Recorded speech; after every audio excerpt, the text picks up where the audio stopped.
ನಮಸ್ತೆ Karunadu, welcome back to my YouTube channel. ನಾನು ನಿಮ್ಮ ಅರುಣ್. ಹೀಗೆ ಸೀನರೀಸ್ನ ನೋಡ್ತಾ ಇದ್ದರೆ ನಿಮಗೆ ಗೊತ್ತಾಗ್ತಾ ಇದೆಯಾ ನಾವು ಎಲ್ಲಿಗೆ ಬಂದೀವಿ ಅಂತ? ಹೌದು, ನಾವು ಬಂದಿರೋದು ಹೊನ್ನಾವರನ ನೀವು ಇಂಜಿನಿಯರ್ ಮತ್ತು ಪ್ರಕೃತಿ ಎರಡೂ ಮಿಕ್ಸ್ ಆದಂಗೆ ಕಾಣುತ್ತೆ. ಯಾಕಂತ ಅಂದರೆ ನಿಮಗೆ ಒಂದು ಕಡೆ ಲಾಂಗೆಸ್ಟ್ ಶರಾವತಿ ನದಿ ಮೇಲ್ಗಡೆ ಕಟ್ಟಿರೋ ಬ್ರಿಡ್ಜ್ ಇರ್ಬೋದು, ಅದೇ ರಿವರ್ ಮೇಲ್ಗಡೆ ಇನ್ನೊಂದು ಸೈಡಲ್ಲಿ ರೈಲ್ವೆ ಬ್ರಿಡ್ಜ್ ಕೂಡ ಇದೆ.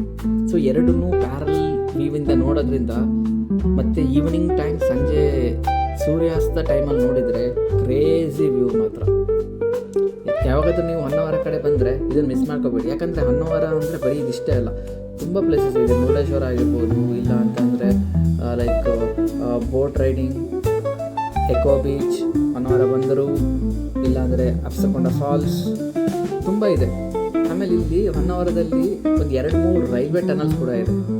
ಅದು ದೂರದಿಂದ ನೋಡೋಕ್ಕೆ ಚೆನ್ನಾಗಿದೆ.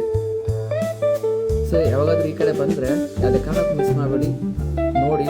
ಸಖತ್ತಾಗಿದೆ ವ್ಯೂ, ಎಂಜಾಯ್ ಮಾಡಿ. ಹಾಗಂತೇಳ್ಬಿಟ್ಟು ಯಾವುದೇದೋ ಟೈಮಲ್ಲಿ ರೈಲ್ವೆ ಟ್ರ್ಯಾಕ್ ಮೇಲೆಲ್ಲ ನಡ್ಕೊಂಡು ಹೋಗಬೇಡಿ, ಯಾಕಂದರೆ ಟ್ರೈನ್ಸ್ ಫ್ರೀಕ್ವೆಂಟಾಗಿ ಓಡಾಡ್ತಾ ಇರುತ್ತೆ. ಸ್ವಲ್ಪ ಕಾಷಸ್ ಆಗಿರಿ ಅದರಿಂದ. ಸೊ ಅಲ್ಲಿಗೆ ಈ ವಿಡಿಯೋನ ಮುಗಿಸ್ತಾ ಇದ್ದೀನಿ. ಈ ವಿಡಿಯೋ ಇಷ್ಟ ಆದರೆ ಲೈಕ್ ಮಾಡಿ, ಶೇರ್ ಮಾಡಿ, ಸಬ್ಸ್ಕ್ರೈಬ್ ಮಾಡಿ. Thank you. ಬಾಯ್.